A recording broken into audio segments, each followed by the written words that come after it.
ఒక టైంలో ఇండియాలో క్రికెట్ వ్యవసాయం పడిపోయే పరిస్థితి వచ్చింది. అప్పుడు క్రికెట్ని కాపాడడానికి గంగూలీ వచ్చాడు. గంగూలీ తర్వాత ధోని వచ్చాడు. ధోని తర్వాత కోహ్లీ వచ్చాడు. ఇప్పుడు కృష్ణమూర్తి కూతురు కౌశల్య కూడా వచ్చింది. కానీ వ్యవసాయం పడిపోయినప్పుడు కాపాడడానికి వెళ్ళిన కృష్ణమూర్తిని కాపాడడానికి ఇంకో కృష్ణమూర్తి రాలేదు. వ్యవసాయంలో రైతు ఓటమి అతను ఒక్కడికే అవమానం కాదు, మొత్తం దేశానికే అవమానం. ప్లేయర్ ఆఫ్ ది మ్యాచ్ అని 5 లక్షలు ఇచ్చిన ఇదే బ్యాంకు మా నాన్న అప్పు తీర్చలేదని మా ఇల్లు లాక్కుంది. మా నాన్న మీకు ఎంత అప్పున్నాడు నాకు తెలియదు.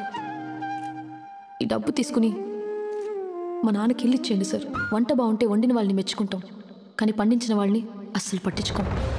ఉస్మే క్యా బోలా? ఒక ఆటని సీరియస్గా చూడడం తెలిసిన మనకి వ్యవసాయాన్ని ఆటగా చూడడం కూడా తెలియట్లేదని చెప్తోంది. క్రికెట్లో ఇండియాని గెలిపించడానికి మేము 11 మంది ఉన్నాం. వ్యవసాయంలో ఇండియాని గెలిపించడానికి మనలో ఎంతమంది ఉన్నారు? ఇండియాని గెలిపించినందుకు నాకు ఈ కప్పు ఇచ్చారు. ఇండియాని బతికిస్తున్న రైతులకి కప్పులు ఇవ్వకపోయినా పర్వాలేదు, కానీ అప్పుల పాలు మాత్రం కాకుండా చూడండి సార్.